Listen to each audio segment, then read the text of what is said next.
Ce matin, je vais parler de... Ce message, il est né d'une vision que j'ai eue, d'une image que le Seigneur m'a donnée. J'ai vu l'image d'une mariée, très belle mariée, mais avec une robe toute sale, une robe pleine de taches. Vous savez, à la fin du mariage, quand la soirée se termine et qu'on a été faire les photos dans les champs et tout ça, c'est normal que la robe soit tachée. Mais elle était toute sale, même en haut, même sur les bras et même sur le bustier. Et c'était une belle mariée, mais sa robe était sale. Et dans mon réflexe, je me suis dit, ah, ça c'est des tâches dues à l'iniquité, aux injustices et ces choses-là. Mais le Seigneur m'a dit non, c'est pas ça. Je dis, ah, une robe tachée, pour moi, c'est symbole de péché, c'est un symbole d'iniquité. Et puis, il m'a conduit dans ce que je vais vous partager ce matin, parce que je crois qu'on va assister à notre époque, pas seulement ici, mais partout, à une transformation de ce que c'est que l'Église et de comment l'Église se voit et de comment le monde voit l'Église. Si vous me connaissez un petit peu, vous savez qu'il y a 20 ans, j'avais reçu une parole de Dieu qui me marque et qui m'a toujours tenu à cœur, que je ne peux pas oublier. C'est vraiment une parole centrale pour moi. Le Seigneur m'avait dit, en une génération, je vais changer pour toujours l'image que mon Église est là dans le monde parce qu'elle n'accomplit plus ma mission. Et je crois que c'est dans cette génération-ci que Dieu va faire quelque chose. Alors, il a déjà fait des choses comme ça de par le passé. Il ne faut pas croire qu'on est la meilleure chose qui soit arrivée au monde depuis le fil à couper le beurre. Mais Dieu, il aime bien renouveler les choses. Et je crois qu'on va assister dans notre génération à une transformation. Et Dieu va donner à l'Église un nouveau vêtement. On va parler de ça ce matin. Ça nous concerne, nous. Ça concerne l'Église dans le monde. Et c'est quelque chose qui va être l'enjeu du réveil que Dieu veut faire. Alors, on va lire un texte dans Luc au chapitre 18, au verset 9 jusqu'au verset 14. C'est une parabole de Jésus. C'est la parabole qui suit la parabole sur la veuve et le juge inique. C'est juste après, c'est la suivante. Donc, Luc 18, verset 9 jusqu'au verset 14. Jésus dit encore cette parabole en vue de certaines personnes qui se persuadant qu'elles étaient justes et ne faisant aucun cas des autres. Deux hommes montèrent au temple pour prier. L'un était pharisien et l'autre publicain.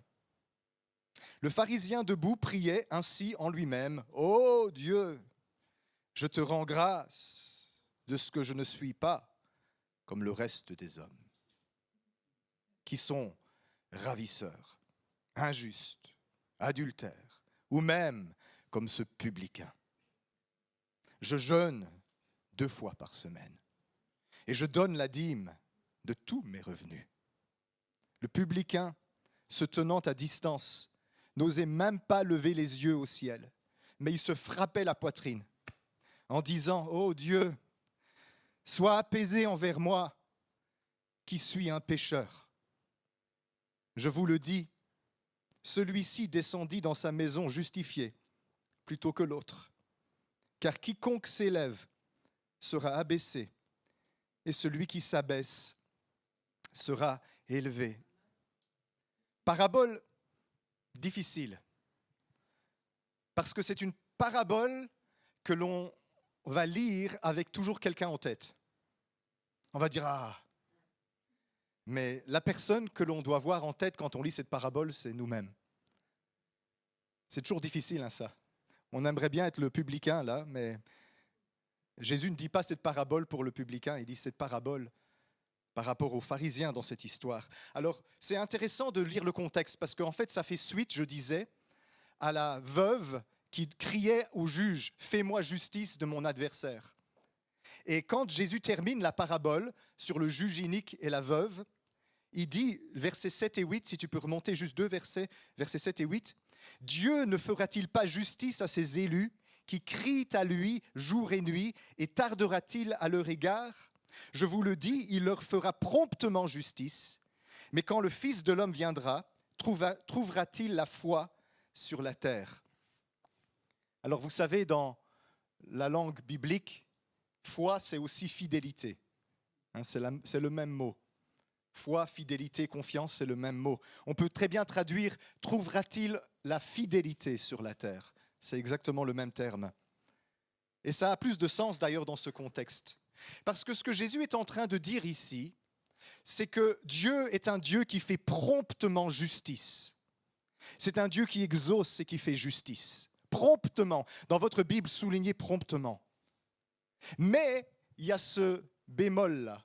Dieu trouvera-t-il encore la fidélité et la foi sur la terre quand il viendra? Et c'est à ce moment-là qu'il va donner la parabole du pharisien et du publicain. Parce que figurez-vous qu'il y a des prières que Dieu n'exauce pas parce que nos cœurs ne sont pas dans le bon état. Parce qu'il y a de l'injustice peut-être, ou plus particulièrement dans ce contexte-ci, il y a de la propre justice. Parce que le pharisien dans ce texte, Jésus n'est pas en train de viser les pharisiens en général ici. Il est en train de viser, il dit au verset 9, les personnes qui se persuadent qu'elles sont justes et ne font aucun cas des autres. C'est pour ça que Dieu a besoin d'agir dans l'Église de notre génération. Nous pensons souvent que le problème de l'Église, c'est son vêtement taché d'iniquité. Mais je voudrais vous dire ce matin, c'est le message que j'ai sur le cœur de partager, le vêtement taché de propre justice est encore pire aux yeux du Seigneur que le vêtement taché d'iniquité. Parce que ces deux personnages que nous voyons là, nous avons le publicain qui est conscient d'être un pécheur, qui n'ose même pas lever les yeux, qui se frappe la poitrine et qui dit « Dieu soit apaisé, miséricorde, miséricorde ». Et puis l'autre, le pharisien dans ce texte, qui rend grâce à Dieu de ce qu'il est meilleur que les autres, qui n'est pas infidèle comme les autres. Alors, le mot pharisien, vous savez, ça vient d'un vieux mot hébreu qui veut dire séparé, mis à part. Les pharisiens se considéraient comme une secte qui était plus pure que les autres. Parce qu'ils obéissaient à Dieu, ils remplissaient toutes les obligations de la loi, ils prétendaient obéir aux 613 commandements de la loi de Moïse. Ils étaient à part, mais ce n'est pas tellement ça que Dieu leur reproche. C'est leur attitude vis-à-vis des autres. Jésus leur disait, vous empilez les fardeaux sur le dos des autres, que vous-même vous ne remuez pas du petit doigt, vous êtes une bande d'hypocrites. Mais l'attitude générale du pharisien, c'était, je suis plus saint que quelqu'un d'autre. Alors évidemment, le publicain, c'est-à-dire un collecteur d'impôts, à la solde des Romains, il savait son état. Il était détesté du peuple et il se détestait lui-même. Mais c'était sa manière de gagner sa vie dans un pays occupé par un envahisseur. Et il savait que ce qu'il faisait n'honorait pas Dieu. Et il se sentait coupable. Ce texte montre que l'injustice du publicain est un vêtement moins sale aux yeux de Dieu que la propre justice du pharisien. Parce que l'un se sait pécheur, l'autre se croit juste. Et dans cette génération, le Seigneur va agir dans son Église de par le monde pour nettoyer l'iniquité et l'injustice de la robe de mariée de son épouse, mais surtout pour dévêtir son épouse de sa robe de propre justice qui empêche le monde d'écouter son message. Beaucoup de chrétiens ont une attitude de jugement par rapport à la société, par rapport aux perdus. Et beaucoup de chrétiens abordent même l'évangélisation de cette façon-là, en faisant la morale, en essayant de culpabiliser, alors que nous avons nous-mêmes oublié que nous sommes aussi faillibles que ceux que nous prétendons évangéliser. Et c'est pour ça que le monde, quand il voit l'Église, il dit « ce sont des hypocrites ». Parce que si on est attentif, vous avez remarqué qu'il y a autant d'injustice et d'horreur dans les églises qu'il n'y a dans le monde, et si parfois pas davantage. En tout cas, il y en a une faute que l'Église commet, que le monde ne sait pas commettre, c'est cette propre justice où on se croit impeccable devant Dieu. Mais nous oublions l'absolue sainteté de notre Dieu, que nous soyons un publicain plein d'iniquité, ou que nous soyons un pharisien qui observe les commandements, toute notre justice, elle est devant Dieu comme un vêtement souillé. Connaissez ce texte, hein? Le prophète Ésaïe, il dit au chapitre 64, verset 6, tu peux me l'afficher s'il te plaît, c'est vraiment le centre de cette pensée que j'ai pour nous ce matin. Ésaïe 64, verset 6, c'est une prière d'Ésaïe. Ésaïe est en train de supplier à Dieu, il est en train de prier pour le peuple de Dieu, et il dit ceci au chapitre 64 et au verset 6, nous sommes, ça commence par nous sommes, si tu peux regarder, verset 5, oui, il y a parfois un décalage dans Ésaïe. Nous sommes tous, Ésaïe s'inclut dedans, hein, nous sommes tous comme des impurs, et toute notre justice est comme un vêtement souillé. Nous sommes tous flétris comme une feuille, et nos crimes nous emportent comme le vent.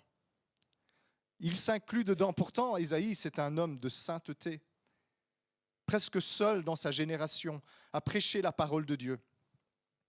C'est un homme de droiture. C'est un des plus longs ministères prophétiques de l'Ancien Testament. Il a exercé son ministère pendant plusieurs rois d'affilée, gardant l'intégrité, gardant le cap à travers tout ça. Mais vous vous souvenez ce qui s'est passé quand, au chapitre 6, il a vu la gloire du Seigneur? Il était en vision dans le temple et il a vu le pan de la robe de Dieu qui descendait dans la maison.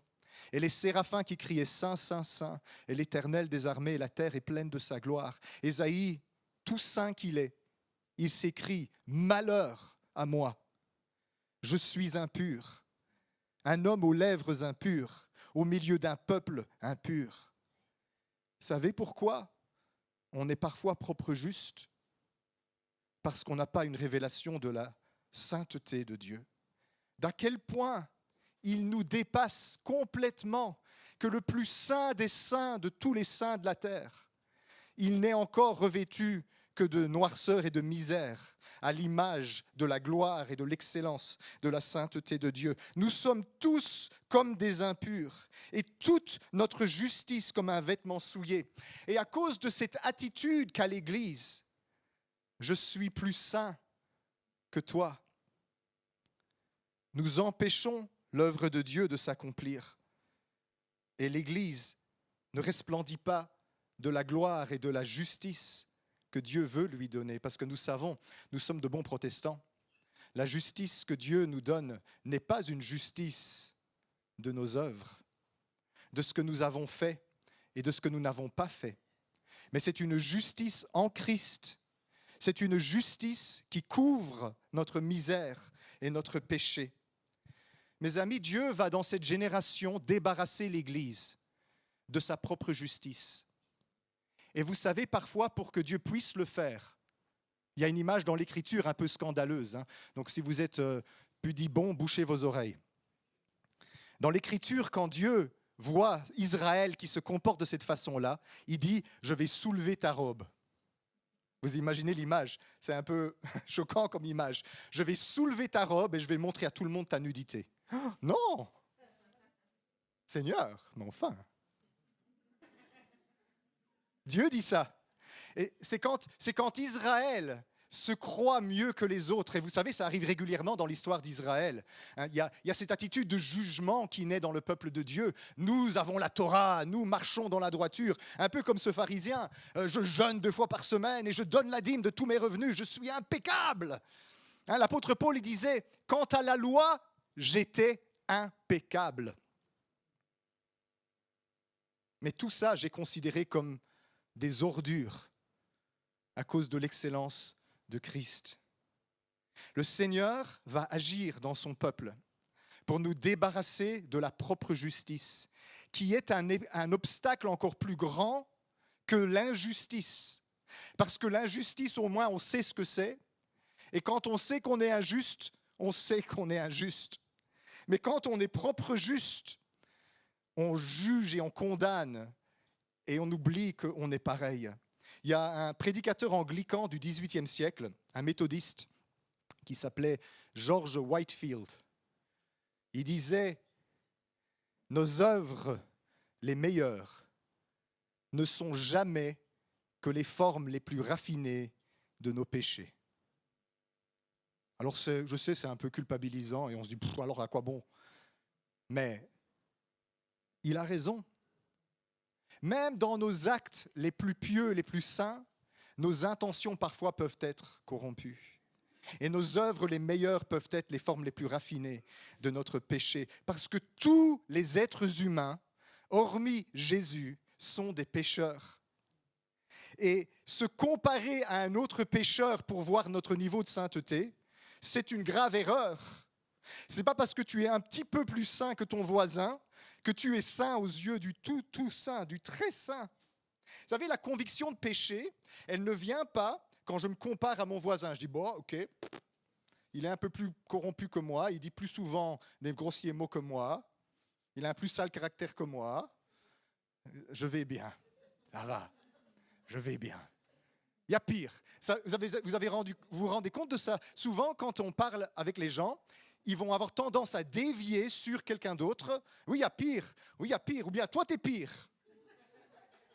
Oui, peut-être qu'il est pire, mais ça ne veut pas dire que ce qui est dit là n'est pas vrai. Je suis la meilleure personne de ma rue. Ben oui, je me compare aux gens de ma rue. La conviction de péché ne vient pas d'une comparaison avec les autres. Je vais vous dire, elle ne vient même pas d'une séance d'introspection où je vais commencer à me chercher des puces. Parce que si tu cherches des poux, tu vas trouver des puces. Et tu vas même en trouver qui n'existent pas. Et bien souvent, il y a des gens qui se sentent coupables pour des choses non existantes. Et ils ne se sentent pas coupables pour les choses existantes. Tellement le cœur de l'homme est tordu. Parfois, on est là, et ça me fait toujours rire ça, mais quand dans la relation d'aide, il y a quelqu'un qui me dit « je me sens coupable pour ça, ça », je dis « mais non, c'est n'importe quoi, c'est une accusation ça ». Mais les raisons pour lesquelles il devrait se sentir coupable, ils ne sont pas coupables pour ça. Parce que le cœur de l'homme est faussé. Le cœur de l'homme est incapable de voir. On est tordu, on est incapable, par la comparaison avec autrui ou par l'introspection, de constater notre état. Vous savez d'où vient la conviction de péché? Elle vient d'une rencontre avec l'absolue sainteté de Dieu, où nous sommes face au Saint, Saint, Saint. Et toute notre justice, tout ce que nous avons fait, tout ce que nous n'avons pas fait, toutes les choses dont nous nous sommes revêtus, on se rend compte à ce moment-là que ce n'est qu'un vêtement sale aux yeux du trois fois saint. Et on dit, Seigneur, mais alors, qui peut être sauvé? C'est une chose que les apôtres ont dit à Jésus, mais alors, Seigneur, mais qui peut être sauvé? L'apôtre Jean, il dit dans son épître, si nous confessons nos péchés, il est fidèle et juste pour nous les pardonner et pour nous purifier de toute iniquité. Mais il dit aussitôt, si nous disons que nous n'avons pas de péché, nous le faisons menteur et sa parole ne demeure pas en nous. Cette attitude-là, qui est celle du christianisme bien souvent, de dire c'est eux les pécheurs, nous on n'a pas de péché, nous ne nous rendons pas compte que nous sommes en train de faire de Dieu un menteur et que sa parole, elle n'est pas en nous, parce qu'en vérité, nous ne sommes meilleurs qu'aucun autre sur cette terre. Double erreur du pharisien. Première erreur, c'est de se comparer aux publicains. Je suis meilleur. Et il dit, je suis plus juste parce que je ne suis pas aussi injuste que l'autre. Et la deuxième erreur du pharisien, c'est qu'il croit que sa justice, elle vient de ce qu'il a fait et de ce qu'il n'a pas fait. J'ai pas volé, j'ai pas commis d'injustice, j'ai pas commis l'adultère. Et puisque j'ai fait, je jeûne 2 fois par semaine et je suis scrupuleusement fidèle dans l'argent. Vous voyez, c'est comme ça qu'il se considère juste, le pharisien. Il a une justice qui vient de ses œuvres. Alors, il n'y a aucun protestant qui dira « je suis justifié par mes œuvres » jusqu'au moment où éclatent des disputes et des problèmes. Parce qu'aussitôt à ce moment-là, moi j'ai fait ça, moi j'ai pas fait ça. Je suis juste. Ah oui, mais ça c'est une justice qui vient des œuvres.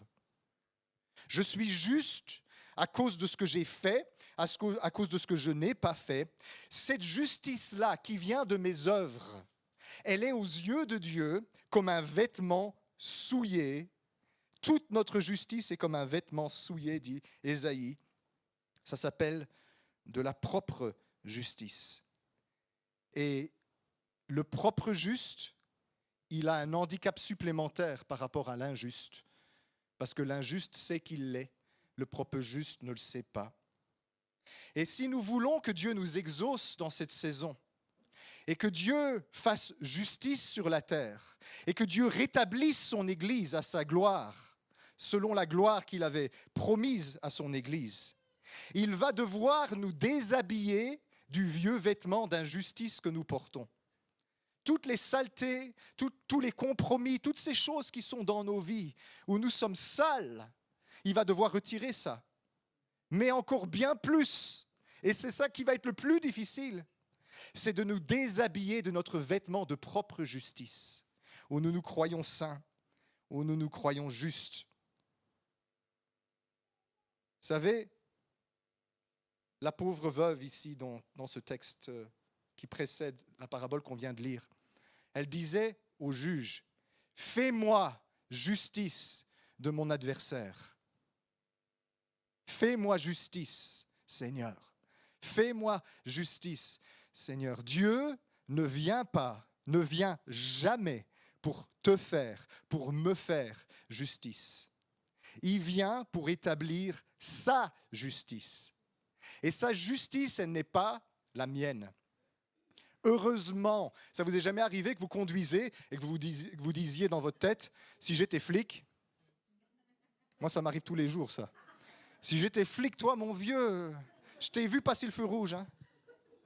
Et je dis, calme-toi Christophe, calme-toi. Parce que s'il se fâche, je ne vais pas assumer la bagarre qui va suivre. Alors, calme-toi. Mais si j'étais flic, tu verrais ce qui se passerait. Et même pire, si j'étais Dieu, si j'étais Dieu, je serais Zeus. J'aurais mon éclair dans la main et je regarderais les tyrans de ce monde. Ch'ta! Poutine Kim Jong-un. Je ferai. Terminé. Et Dieu, il dit, ça, c'est pas ma justice, Christophe. Ça, c'est ta justice. Horrible justice. Parce que vous savez qui serait le premier foudroyé si Dieu était comme Zeus? Moi. Et toi? Nous. Parce que toute notre justice aux yeux de Dieu, c'est comme un vêtement souillé. Et si Dieu se comportait de cette façon-là, on serait tous en train de périr à un claquement de doigts. Paf! Tous les pécheurs meurent. Souvenez de Jean. Allez, Jean, l'apôtre de l'amour. Ouais. Il n'était pas toujours comme ça. Lui et son frangin, un jour, ils passent avec Jésus et ils vont aller par la Samarie. Et les Samaritains étaient racistes contre les Juifs et ils n'ont pas laissé Jésus s'y installer. Et alors Jean et son frère, ils disent, « Seigneur, veux-tu qu'on appelle la foudre du ciel pour leur tomber sur la tronche ?» Et Jésus dit, « Mais qu'est-ce ? Maquet ! Tu sais pas de quel esprit tu es animé, toi, hein? » Jésus, c'est un Italien, oui. Tu sais pas de quel esprit tu es animé, toi? Je ne suis pas venu pour perdre les hommes, mais pour les sauver. Non, mais ils auraient très bien pu rétorquer, oui, mais Seigneur, mais c'est biblique. Tu te souviens, Élisée, quand on venait le capturer, il a dit, si je suis un homme de Dieu, que la foudre tombe sur toi et tes 50 hommes. Tout le monde meurt. 3 fois, il a tué 50 personnes. Des gamins se sont moqués de sa calvitie. Ils voyaient Élisée monter la colline. Monte, chauve, monte, chauve, monte, chauve. Élisée, il est maudit au nom de son Dieu. Un ours sort des bois, les bouffe. Ça, c'est la justice de la loi. Ça, c'est la justice de la propre justice. Oh Seigneur, merci que ce n'est pas ça que tu fais. Parce qu'on serait tous en train de mourir les uns après les autres. Ça serait Ananias et Saphira dans tous les coins. j'aurais pas terminé ce sermon que je serais par terre et qu'il faudrait me ranimer. D'ailleurs, appelez déjà l'ambulance. Vous savez, généralement, l'injuste, celui qui sait qu'il est injuste, le pécheur repentant, il ne crie pas « Justice ! Qu'on me fasse justice !» parce qu'il sait très bien que ça serait très dangereux de demander ça. Qui est-ce qui crie toujours « Justice !» C'est souvent le propre juste. Celui qui croit qu'il est intègre et droit et sans tache et qu'il n'y a rien à se reprocher et qui pense que quand la foudre va tomber, tout le monde va être foudroyé autour de lui, mais lui, il va rester debout. Heureusement que le Seigneur n'exauce pas ce genre de prière. Heureusement que ça prend du temps. Parce que Dieu ne vient pas pour me justifier. Dieu ne vient pas pour te justifier. Parce que toute notre justice, aussi belle soit-elle à nos yeux, peu importe ce que nous avons fait ou pas fait, toute notre justice, elle est comme un vêtement souillé devant lui. Notre justice à nous, elle est vindicative.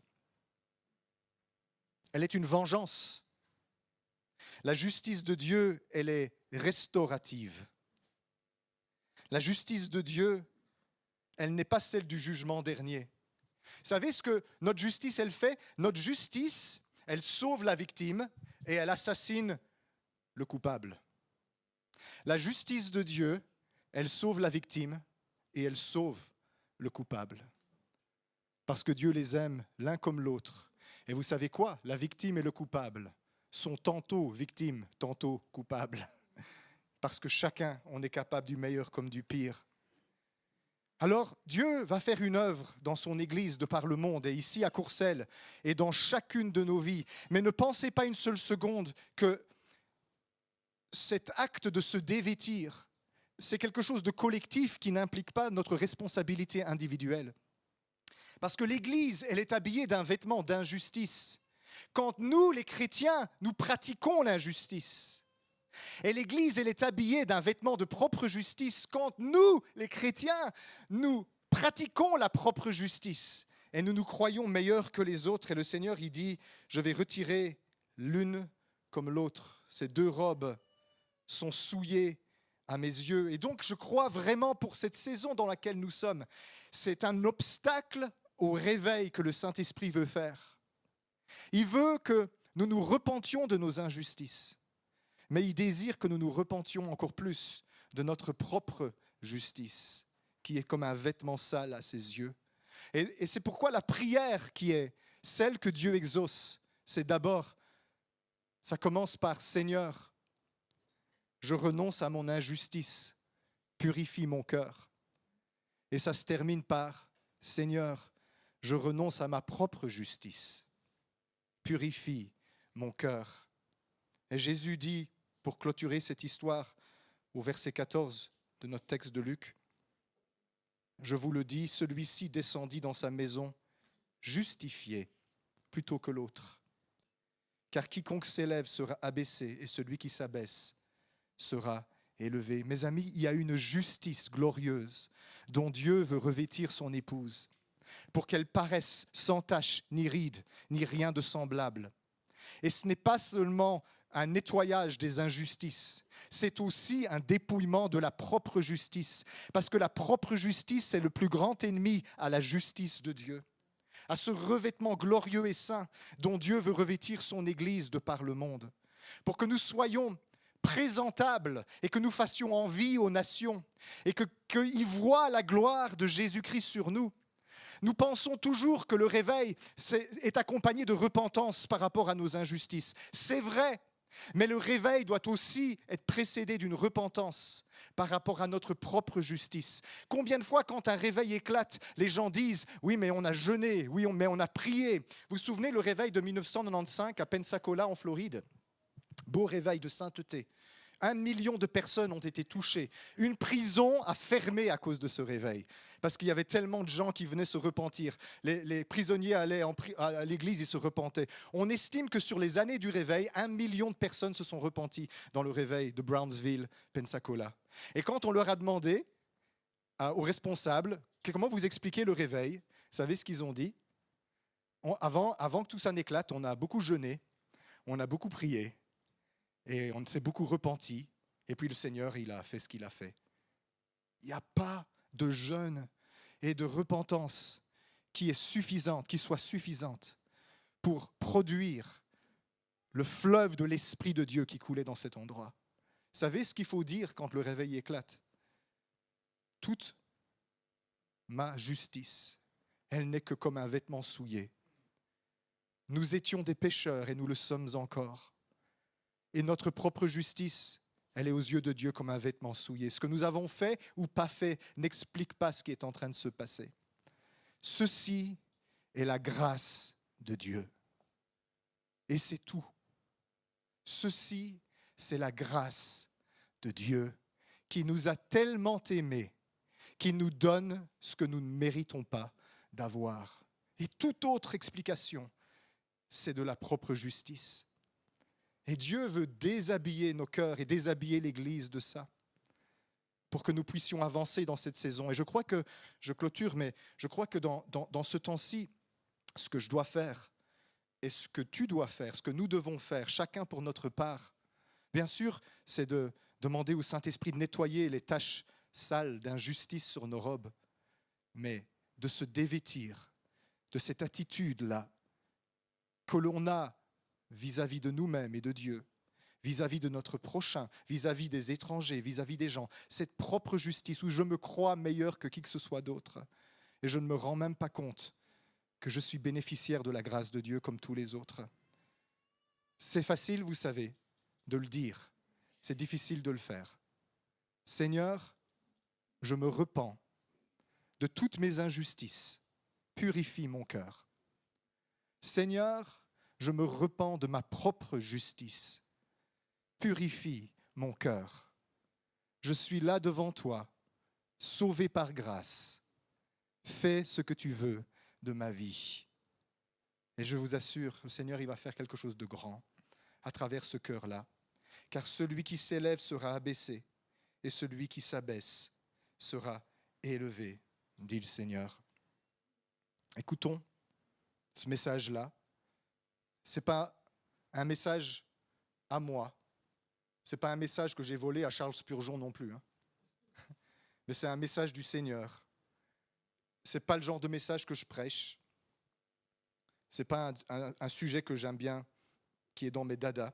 Mais je ressens vraiment ça. Je vois vraiment l'Église glorieuse qui est en train de se préparer et qui va resplendir et qui va faire envie. Et les gens du monde vont se dire, je ne savais pas que c'était ça l'Église. Parce que nous ressemblerons vraiment à Jésus. Nous serons débarrassés de cette robe-là. Et peut-être que c'est un temps aussi pour se mettre devant le Seigneur et de dire, voilà, je veux te donner ma robe sale, tachée d'injustice et tachée de propre justice, pour être revêtu de ta justice que j'ai en Christ, saint, sans tache, pur, glorieux. Le Seigneur va vous la donner par grâce. Seigneur, je veux te remercier ce matin pour tout ce que tu as fait dans cet endroit. Merci parce que ta grâce, elle coule dans ce lieu, Seigneur, et nous sommes tes serviteurs et nous sommes bien peu de choses. Nous sommes des petits grains de sable dans un immense univers. Et tu as soufflé ton esprit dans nos cœurs. Mais nous n'oublions pas que nous sommes des vases d'argile. Et nous n'oublions pas que cette puissance que tu mets au milieu de nous, Seigneur, elle vient de toi et elle ne peut pas nous être attribuée. Alors on te rend toute la gloire. Et on veut te donner, Seigneur, toute la permission que tu n'as pas besoin d'avoir parce que tu es Dieu et tu fais ce que tu veux. Mais on veut te laisser, Seigneur, le champ libre pour faire ce que tu dois faire au milieu de ton peuple et de glorifier ton nom. Parce que si nous sommes sur cette terre, Jésus, c'est pour amener ta gloire vers les nations. C'est pour amener ta lumière jusqu'aux extrémités de la terre. C'est pour que ceux qui ne te connaissent pas arrivent à la connaissance du salut et soient libérés de l'emprise de Satan. Pardonne-nous de ne pas avoir été l'Église que tu attends. Mais merci de ta miséricorde. Merci de ce que tu vas faire, quelque chose qui va dépasser l'entendement, quelque chose que nous ne méritons pas, parce que c'est ta grâce et tu nous aimes tellement. Nous te remercions, Seigneur, et nous bénissons ton nom. Je te demande vraiment, mon Dieu, de couvrir ton peuple de ta présence et de nous revêtir de vêtements resplendissants, chacun de nous. Seigneur, alors qu'on dépose nos vieux vêtements, on te demande ces vêtements de faveur, ces vêtements resplendissants pour ta gloire et pour ton honneur. Nous te prions. Amen.